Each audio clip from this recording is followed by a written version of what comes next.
성경 말씀 보겠습니다. 오늘 말씀은 히브리서 10장 31절에서 35절까지의 말씀입니다. 히브리서 10장 31절에서 35절 신약성경 364페이지에 있습니다. 히브리서 10장 31절부터 제가 봉독해 드립니다. 살아계신 하나님의 손에 빠져 들어가는 것이 무서울진저 전날에 너희가 빛을 받은 후에 고난의 큰 싸움을 견디어낸 것을 생각하라. 혹은 비방과 환난으로서 사람에게 구경거리가 되고 혹은 이런 형편에 있는 자들과 사귀는 자가 되었으니 너희가 갇힌 자를 동정하고 너희 소유를 빼앗기는 것도 기쁘게 당하는 것은 더 낫고 영구한 소유가 있는 줄 압니다. 그러므로 너희 담대함을 버리지 말라. 이것이 큰 상을 얻게 하느니라. 아멘. 이 시간 시온 찬양대에 찬양 읽겠습니다.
아멘. 오늘도 이 찬양을 통해서 우리 하나님 영광 받으신 줄 믿습니다. 감사합니다. 우리 옆분들과 인사하겠습니다. 사랑합니다. 환영합니다. 잘 오셨습니다.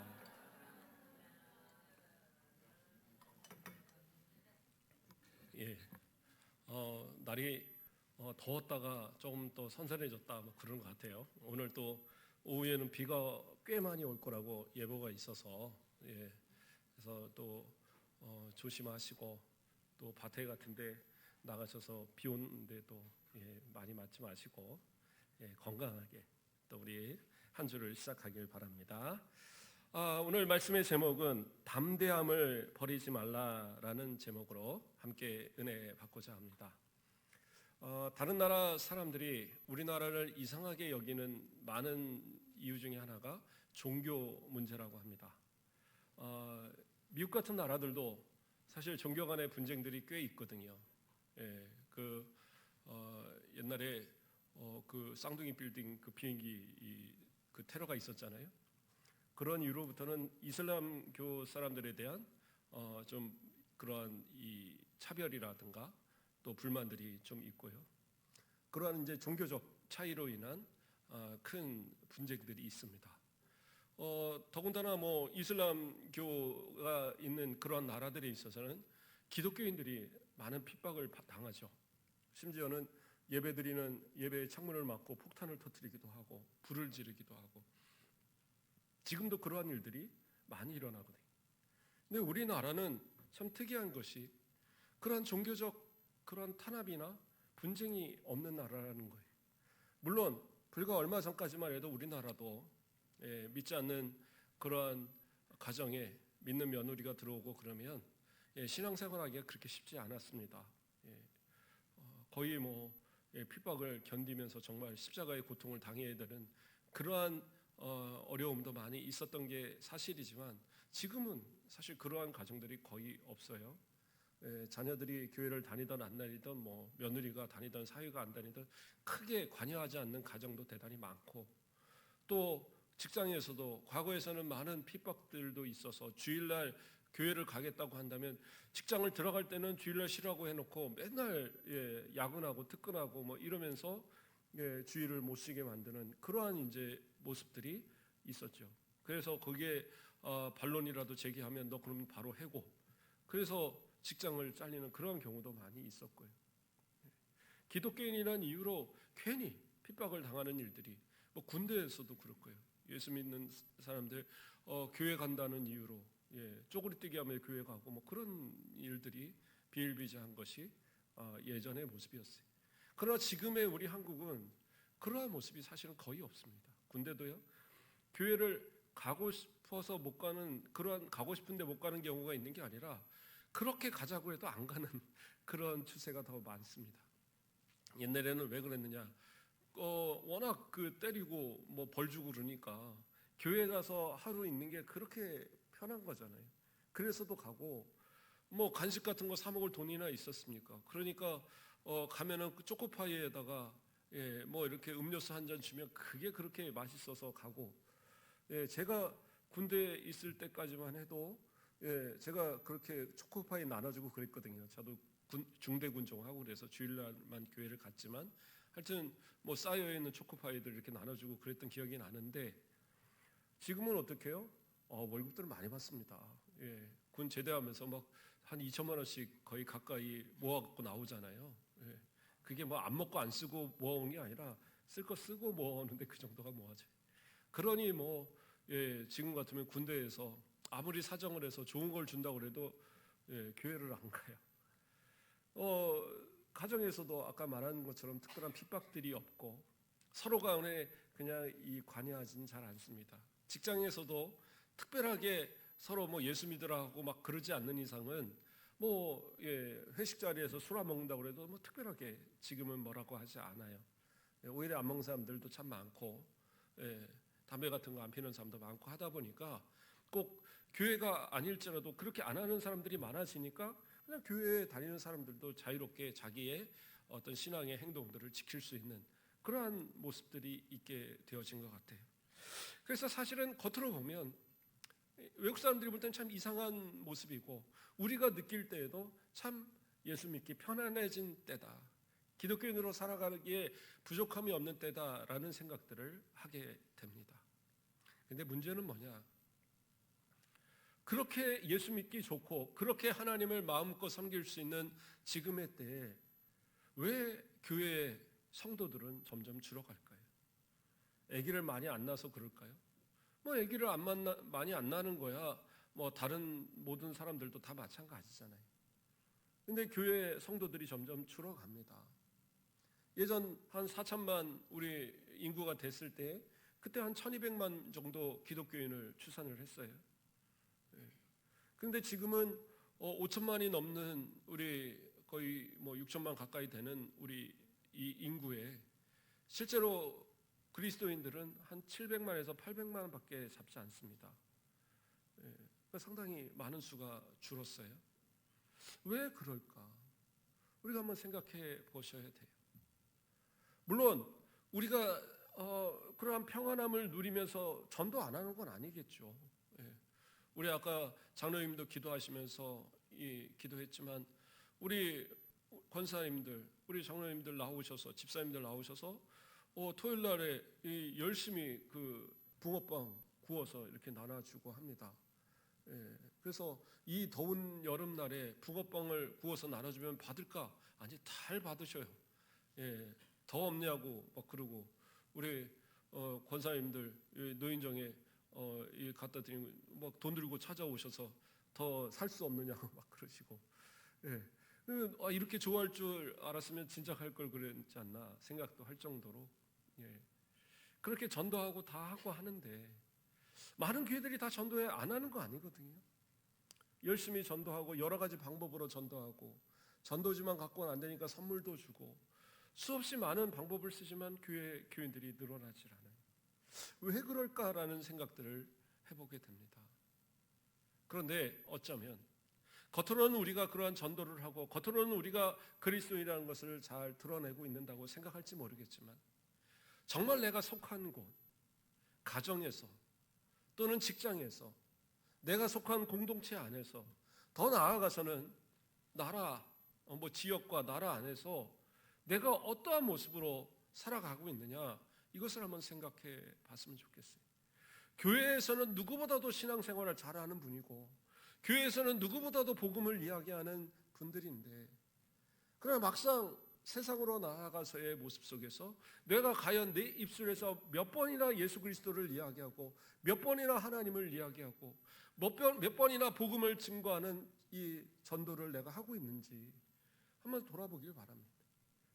교회에서 단체로 하는 거 말고 내 삶을 통해서 내가 하는 것들, 매일 전도 운동회 이렇게 얘기하는 이래서 내가 누구 전도해야지 하고 하나 써낸 이런 거 말고 진짜 실제로 내가 그 사람들에게 가서 복음을 전하고 그 가정에서 복음을 외치고 믿지 않는 자녀에게, 믿지 않는 남편에게, 믿지 않는 며느리 사위한테 복음을 전하는 그러한 모습들이 내게 있느냐 한번 생각해 볼 필요가 있어요. 물론 하나님께서 택하신 자들 하나님이 언젠가는 다 부르실 겁니다. 대단한 믿음이죠. 대단한 믿음입니다. 그러나 그때가 언제인지 우리는 알 수 없잖아요. 항상 불안함으로 그렇게 바라보면서 신앙생활할 수는 없잖아요. 내가 진짜 좋은 것이고 내가 예수 믿는 것이 정말 유일한 길이라고 여겨진다면 이것을 증거하는 게 맞죠.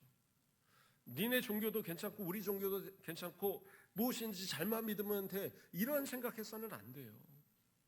예수님 외에는 구원의 길이 없어요. 아무리 세상에 여러 가지 좋은 글귀를 많이 갖고 있다고 해도 어떤 분이 그러더라고요.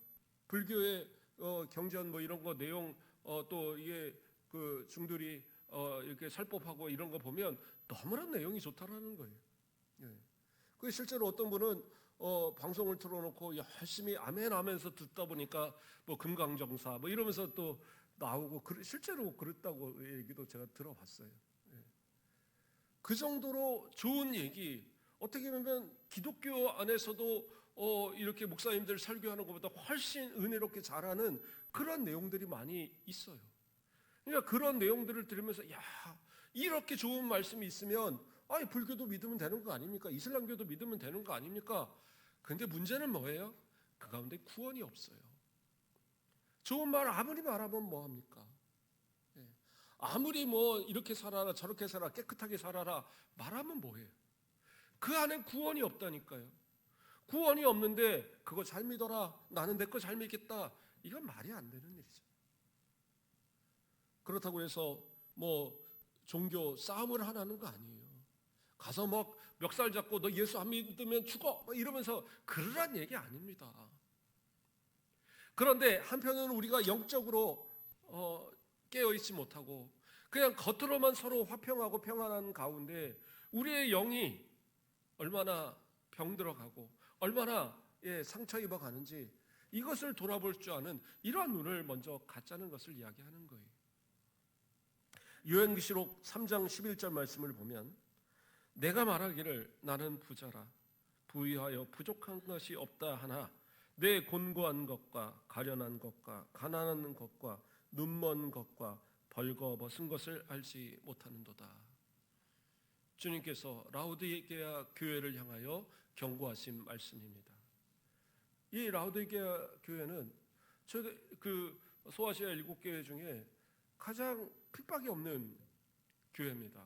그 지역 자체가 상권이 발달을 하고 물자가 풍부하고 많은 사람들이 오가면서 의학도 발달을 하고 상당히 괜찮은 동네예요.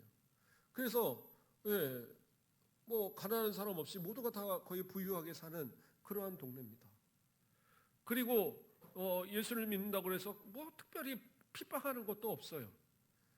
그냥 믿으려면 믿고 안 믿으려면 안 믿고 자유롭게 신앙생활을 할 수 있는 그런 환경을 갖고 있어요. 그렇다 보니까 이들이 그런 핍박 없는 곳에 있다 보니까 세상과 그냥 적당히 타협하고 살아가는 거예요. 뭐 우리 종교 뭐 특별하게 방해 안 하면 나도 너희 종교 서로 분쟁하지 말자. 그냥 그러고 평화롭게 지나는 겁니다. 그냥 니네 습관대로는 우리 살아. 난 내 습관대로 살 거야. 그러면서 또 살아가는 거예요. 그냥 그렇게 평안하게 살아가는 모습을 예수님 뭐라고 경고하십니까? 차든지 덥든지 하라 라고 하면서 지금 너희 상태가 미지근하다라고 경고하고 있어요.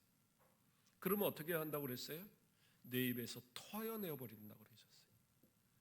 아니 신앙생활 안 하는 것도 아니고 그냥 평화롭게 잘 지낼 뿐이지 아무런 뭐 문제도 없는데 왜 예수님은 이렇게까지 경고를 하시느냐?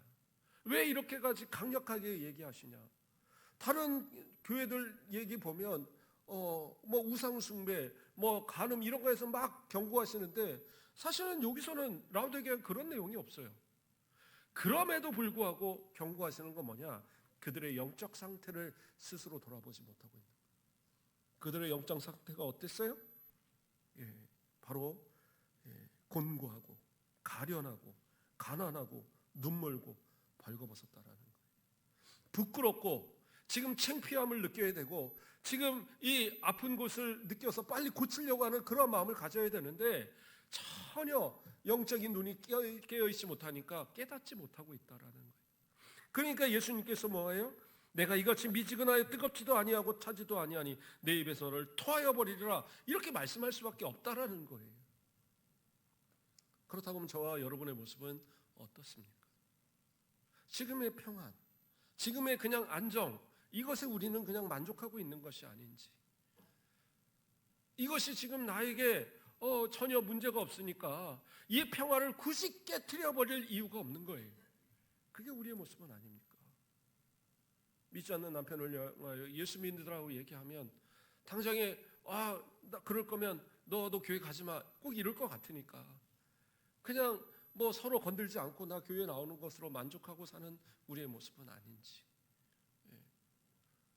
믿지 않는 아내 사유가 들어와도, 믿지 않는 뭐 며느리 사유가 들어와도 그냥 그들 종교 인정하고 적당하게 타협하고 그래 여기서 뭐 우리 서로 믿는 거 방해만 안 하면 괜찮지 이렇게 생각하면 가장 피해를 보는 것은 뭐냐? 기독교인들이에요. 왜 그렇습니까? 다음 세대를 누가 책임질 겁니까? 다음 세대. 그 손주, 그 증손주 내려가면 내려갈수록 믿음의 기회가 사라져버리는 거예요. 이게 얼마나 두려운 얘기입니까? 그렇기 때문에 가정 안에서도 복음을 전해야 되는 거예요. 그렇기 때문에 내가 속한 가정 안에서도 내가 복음을 전하는 데 있어서 주저하지 말아야 돼요. 복음의 열매를 맺는 것은 우리 하나님께 맡기자고요.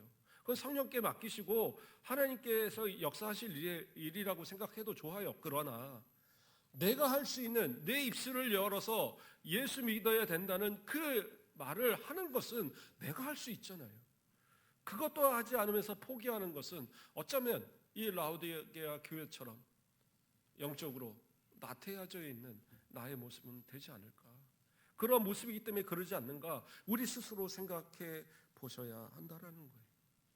이것은 단순하게 가정에만 뿐만 아니라 아까 말한 대로 직장 또는 내가 속한 모든 공동체에 다 속할 이야기입니다. 예수님께서는 이런 말씀을 하셨습니다. 마태복음 10장 34절에 내가 세상에 화평을 주러 온 줄로 생각하지 말라. 화평이 아니요 검을 주러 왔노라. 10장 35절 36절에서는 내가 온 것은 사람이 그 아버지와 딸이 어머니와 며느리가 시어머니와 불화하게 하려 함이니 사람의 원수가 자기 집안 식구리라. 아니, 예수님이, 사랑의 예수님이 이런 말씀을 하셨다고요? 이렇게 불화를 하라고 말씀하셨다고요? 이거 못 믿겠는데요. 아니요, 성경에 나오는 말씀입니다. 예수님이 직접 하신 말씀이에요.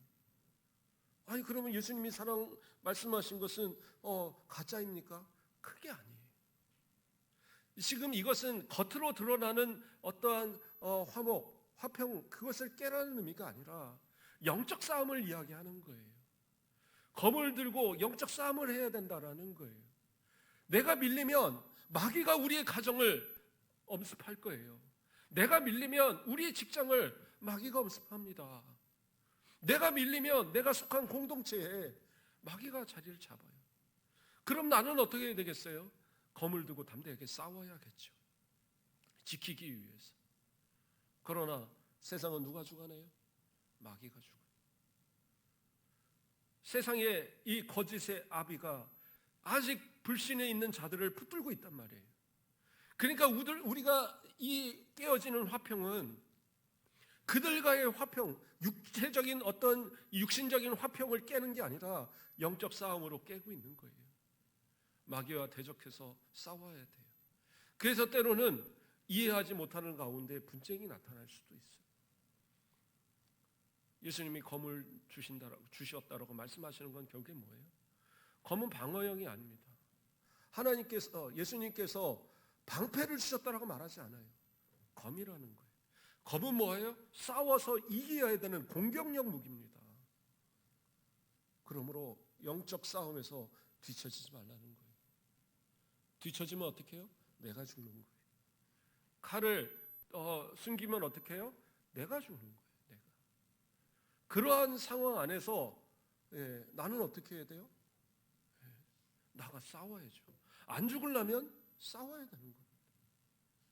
그렇다고 그래서 제가 폭력적인 방법으로 그러면 너 교회 안 나가면 안 돼. 아니면 다리몽둥이를 부러뜨릴 거야. 이러라는 얘기가 아니에요. 이러라는 얘기가 아니에요. 분명하게 얘기 드렸어요. 영적 싸움이라. 육체적 싸움이 아니에요.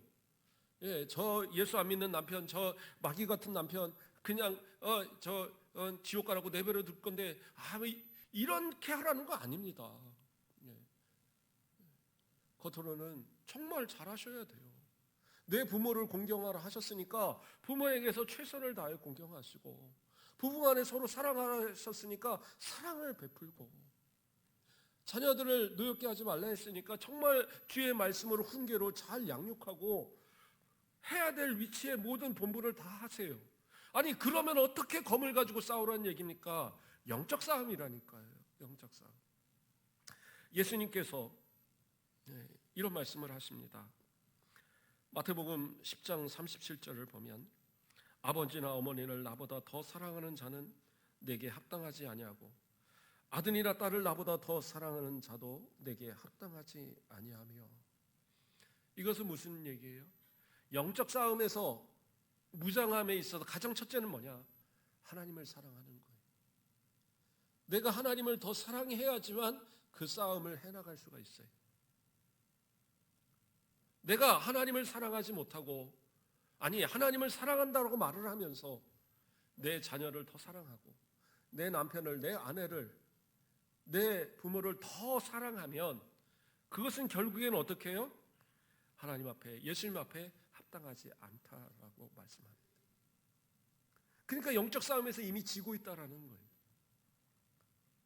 제가 여러분들한테 지금 물어봤을 때 지금 자녀보다도 하나님을 더 사랑합니까? 라고 물어볼 때 대답하지 못하는 분들도 많이 있을 거예요. 부모보다 하나님을 더 사랑합니까? 라고 말할 때 대답하지 못할 분들도 많이 있을 거예요. 그런데 중요한 것은 뭐예요? 하나님을 그렇게 사랑하지 못하면 어쩌면 그렇기 때문에 내가 그 영적 싸움에서 나태하고 때로는 뒤로 물러서는 모습이 될 수도 있다라는 거예요. 영적 싸움은 누구를 더 사랑하느냐부터 시작을 하는 거예요. 하나님을 더 사랑하기 때문에 그 하나님의 말씀에 순종하는 것이고, 하나님을 더 사랑하기 때문에 그 하나님의 주신 은혜와 그 명령을 가지고 나가서 증거하는 거죠. 예수 아니면 안 되니까, 오직 예수만이 살 길이고 영생의 길이니까 그것을 아는 우리라고 한다면, 당연하게 그것을 전하는 것이 하나님의 명령이라고 한다면, 예수님의 명령이라고 한다면, 예수님을 더 사랑하고 하나님을 더 사랑하는 사람은 당연하게 가서 그것을 증거해야 되겠죠. 그게 바로 영적 싸움의 가장 기초적인 모습이다라는 거예요. 그러면서 마태복음 10장 16절에는 이런 말씀이 있습니다. 보라, 내가 너희를 보냄이 양을 이리 가운데로 보냄과 같도다. 그러므로 너희는 뱀같이 지혜롭고 비둘기같이 순결하라. 이 말씀은 어디서 나오는 얘기냐면, 예수님께서 12 제자를 택하여 세우시고 그들에게 수많은 권능을 주시고, 귀신을 쫓고 병을 고치는 권능을 주시고, 그리고 나아가서 파송을 합니다. 전도하라고, 각 마을을 돌아다니면서 전도하라, 이렇게 말씀하시는 가운데 이야기를 하신 거예요. 뭐예요? 너희를 보냄이 양을 이리 가운데로 보냄과 같도다. 그러니까 우리 성도들도 마찬가지예요. 어쩌면 예수님께서 이 말씀이 제자들뿐만 아니라 오늘 저와 여러분에게도 이야기하실 말씀이에요. 자칫 영적으로 우리가 나태해져 있고 방심하는 순간에 어떻게 해요? 마귀는 우리를 깨물고, 급소를 깨물고, 그리고 우리를 끌고 가는 오히려 그런 역사도 일어난단 말이에요.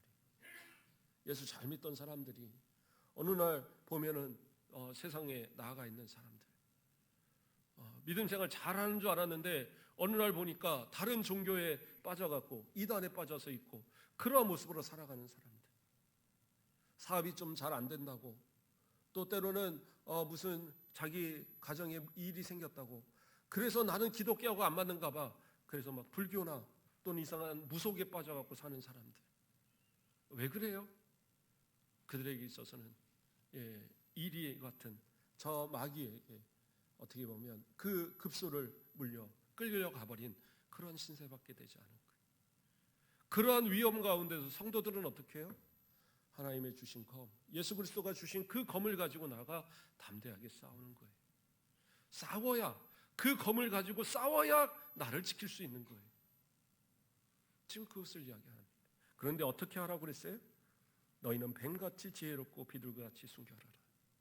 삶의 모습 속에서는 비둘기같이 순결해야 돼요. 우리를 바라보는 사람들한테 책잡 피우지 마세요.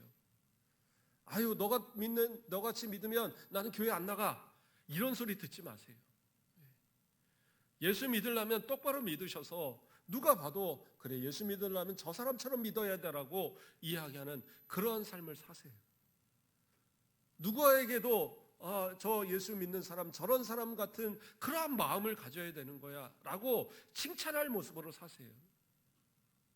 죄라는 모습들, 그래요, 앉을 수는 없지만 그래도 세상 사람들이 바라볼 때 저 정도는 괜찮아라고 인정할 만큼의 그런 정도는 최소한 살아가야 될 거 아니에요. 그래야지 우리의 말로 전할 때에 그 말을 듣고 한 번이라도 귀를 기울일 거 아닙니까? 세상에 살아가면서 온갖 죄악 다 하면서 겉으로는 경건한 것처럼 그러한 모습으로 살아가면 사람들이 모를 것 같지만 다 안 되니까요. 다 손가락질합니다. 다 그러한 모습 두고 하나 보면서 그러한 교회에 왜 가냐라고 이야기한다니까요. 우리의 모습들이요, 조심하셔야 됩니다. 조심하셔야. 어떤 분들은 모여서 막 공개된 그런 장소에서 술 파티를 벌려요. 그러면 그러한 모습을 보면서 술 먹는다고 지옥 가는 것도 아닌데 본인들은 그럴지 몰라요. 근데 누구는 봐요? 다른 사람들이 봐요. 아유, 저 어느 교회 저 집사들, 장로들은 저렇게 모여서 술판을 벌이네. 그게요, 그냥 그 한 번으로 끝나는 게 아니에요. 그냥 계속 남는 거예요. 10년이 가도 20년이 가도 30년이 가도 저 교회는 그런 교회, 저 교회 다니는 성도들은 그런 성도다라고 손가락질이 되어지는 거예요. 이게 얼마나 부끄러운 일입니까? 그렇기 때문에 우리의 삶의 모습은 비둘기같이 순결해야 돼요. 제가 그랬죠. 술 정 먹고 싶으면 문 걸어놓고 집에서 드세요. 그러시면 되죠. 예. 뭐 집에서 먹고 혹시 또 이 정신을 잃어 나는 저 밖에 나갈래 그러면 빨리 밖에서 우리 여자분들이 문 잠가 버리고 뭐 못 나오게 하고 그러면 되죠. 뭐. 근데 그럴 거 아니면 밖에서는 그러지 마세요. 별로 좋은 모습 아닙니다. 내 신앙에 대해서 의심하지 않을 수는 있어요. 그러나 남들이 볼 때는 그런 모습 보고 예수 믿지 않습니다. 그래서 우리의 삶의 모습을 비둘기같이 숨겨야 돼요. 거짓말하지 말고 사기치지 말고 다른 사람에게 피해 주지 말고. 어떤 분들은 그래요. 똑같이 사기를 당했어요. 누구한테. 그랬는데 내가 나 혼자 그 모든 거 딱 뭐 갖고 와서 나는 피해 안 봤다고 좋아하고, 근데 어떻게 해요? 다른 사람들은 옆에서 다 잃어버렸는데 나만 머리 좋아서 다 받았다고 신난다고 그러고 있어요. 그것도 좋은 거 아니죠. 진짜 어려움이 당한 사람이 있으면 나눌 수도 있어야 되는 거예요. 그런 상황에서. 그렇잖아요. 똑같이 피해를 봤는데 나만 괜찮다고. 그것도 올바른 모습은 아니에요. 어쨌든 비둘기같이 순결한 모습을 잃지 말라는 거예요. 그런데 여기서 뭐라고 말하고 있습니까? 뱀같이 지혜로우라는 거예요. 복음을 전함에 있어서는 뱀같이 지혜로워하는 거예요. 무슨 얘기예요? 기회를 볼 수 있어야 돼요. 기회를. 정말 그렇게 순결하게 잘하고 그리스도인다운 화평의 모습, 사랑의 모습, 은혜스러운 모습을 보임에다가 상대방이 어느 순간 마음을 열어서 딱 그래 한번 궁금해하는 그때에 어떻게 해요? 복음을 제시하는 거예요. 그래야죠. 그 정도 노력은 하셔야 되는 겁니다. 적어도 예수 믿게 하기 위해서는. 누군가 나를 위해서 그렇게 수고했던 것처럼, 누군가 나를 위해서 그렇게 기도했던 것처럼 우리도 그렇게 해야지 한 사람의 복음에 사람들을 만들어가는 거예요. 그렇지 않겠어요? 그래서 뱀같이 지혜로우라는 거예요. 그냥 무식하게 가서 너 예수 안 믿으면 안 돼 막 멱살 잡고 끌고 와서 여기다 앉혀놓고 됐다 그것으로는 하라는 게 아니에요. 그 마음을 계속 돌이켜서 하나님 앞으로 향할 수 있도록, 궁금해할 수 있도록, 그리워할 수 있도록 만들어주는 거예요. 진짜 힘들고 어려울 때 그 순간에 예수님을 전하고 전하면 되는 거죠. 그렇습니다. 눈이 아프셔서. 네. 그래요. 하나님 앞에 우리는 좀 그러한 신앙의 모습들을 찾아가길 바랍니다. 지혜롭고 또 때로는 순결한 모습 속에. 그래서 분쟁이 아니라 겉으로 나는 분쟁이나 다툼이 아니라 영적 싸움의 승리에서 내가 어느 순간 그 한 영혼들을 주님 앞으로 인도해내는 그러한 역사가 있어야죠. 단기간에 안 될 수 있어요. 어떤 경우는 1년, 10년, 20년, 30년이 걸릴 수도 있어요. 어쩌면 내가 죽은 뒤에 일어날지도 몰라요.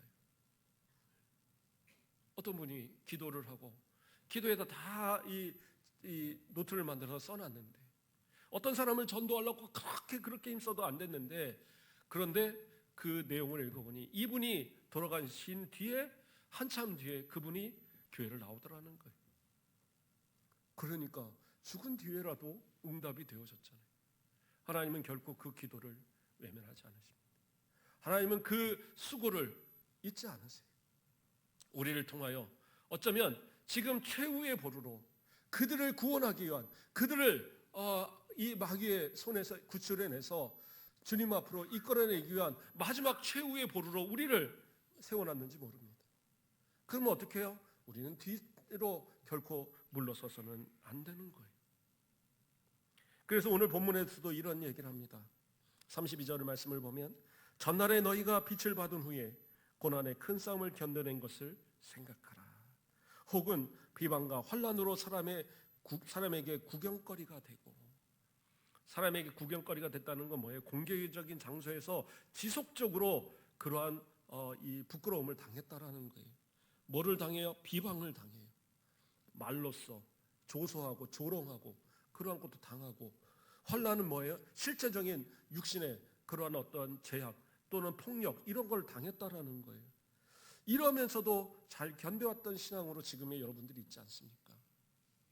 그리고 이러한 형편인 자들을 사귀는 자가 되었다라는 것은 그런 사람들을 위해서 기도하고 돌봐주고 같이 돌봤던 그러한 신앙의 모습들이 우리가 과거엔 다 있었다라는 거예요. 그리고 또 뭐합니까? 34절에 너희가 갇힌 자를 동정하고 너희 소유를 빼앗기는 것도 기쁘게 당하는 것은, 때로는 물질적 손해도 있고, 때로는 그러한 어려움들에 닥친 자들을 이렇게 보게 되기도 하고, 그러한 모습들이 있게 되었는데, 그러나 그 모든 것을 다 견뎌낸 이유는 뭐예요? 바로 더 낫고 영구한 소유가 있는 줄 압니다. 우리는 저 영원한 천국을 소유하고 있는 사람들이, 그래서 그것이 얼마나 좋은지를 알아요. 곧 우리는 그곳에 가서 영원한 복락을, 영생을 누릴 것을 우리는 알아요. 그러니까 이 땅에 잠시 당하는 고난 아무것도 아니라는 거예요. 그러니까 이 땅에 우리가 힘든 상황 빼앗기는 거, 그것도 괜찮다라는 거예요. 그러니까 우리는 어떻게 해야 돼요? 35절에 그러므로 너희 담대함을 버리지 말라. 이것이 큰 상을 얻게 하느니라. 담대하게 뭐 해야 돼요? 복음 전해야 되는 거예요. 진짜 내가 예수 그리스도를 통하여서 그 모든 것을 잃고 모든 것을 내가 어려움을 당해도 내가 이 영구한 그 소유를 생각하며 기쁨으로 그것을 감당하는 자라고 한다면 어떻게 해요? 삶을 통해서 담대하게, 그 담대함을 버리지 말고 내가 예수 믿는다는 거 당당하게 드러내시고 순결한 모습으로 그리스도인다운 모습을 보여주시고, 그리고 기회를 따라 지혜롭게, 뱀같이 지혜롭게 복음을 증거하면서 그렇게 살아가는 거예요. 그게 바로 이 담대한 것입니다. 결국엔 뭐예요? 하나님의 큰 상이 기다리고 있다라는 거예요. 담대하십시오. 세상 살아가면서 담대하세요. 예수 믿는 거 부끄러워하지 마세요. 어디를 가든지 내가 예수 믿는다는 거 드러내십시오. 내가 교회 장로라는 거, 내가 교회 집사라는 거, 권사라는 거, 어딜 가서도 당당하게 얘기하십시오. 저도 마찬가지입니다. 목사라는 거 담대하게 얘기합니다. 예수 믿어야, 복음을 받아야 천국 가는데, 우리가 이 마지막 시대에 행할 수 있는 것은 뭐예요? 복음 전하는 것밖에 없잖아요. 밖에 있는 사람들 다 전하는 것도 중요하지만 가장 먼저는 내 가정에서부터 시작하고, 내 속한 직장에서부터 시작하고, 내 속한 공동체에서부터 시작을 하고, 무엇보다도 믿음 생활 똑바로 하기 위해서 서로의 믿음도 자꾸 확인하셔야 되고요. 때로는 믿음 연약한 사람이 있으면 우리 부부간에도 한 번씩 확인하세요. 당신 진짜 예수 믿지? 천국 갈 때 나 혼자 버려두고 천국에서도 과부 만들면 안 돼. 좀 그렇게 확인도 한 번씩 하셔야 돼요. 그래서 서로의 믿음 가지고, 진짜 믿음 가지고, 그래서 함께 손잡고 천국 가는 그러한 믿음. 그래서 우리의 자녀들, 우리의 부모, 우리의 형제, 우리의 동료, 더 나아가서 이 지역과 이 나라와 세계를 향하여 복음으로 담대하게 증거하고 외쳐가는 그러한 저와 여러분, 우리 교회가 되어지기를 주님의 이름으로 축원드립니다. 기도하겠습니다. 사랑의 하나님, 감사를 드립니다.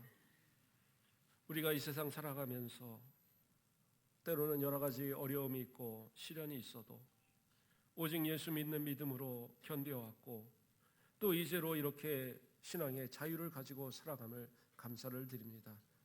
그러나 우리가 나태하여 우리의 가진 것으로 만족하지 말게 하시고, 지금도 저 이리와 같이 어린 양을 낚아채려고 여러 가지 계략을 꾸미는 저 마귀를 대적하여 물리치고, 그 소나기에서, 그 이빨 사이에서 사랑하는 자들을 구출해내는, 검을 가지고 싸워 이겨내는 우리 모든 성도들 되도록 축복하여 주시옵소서.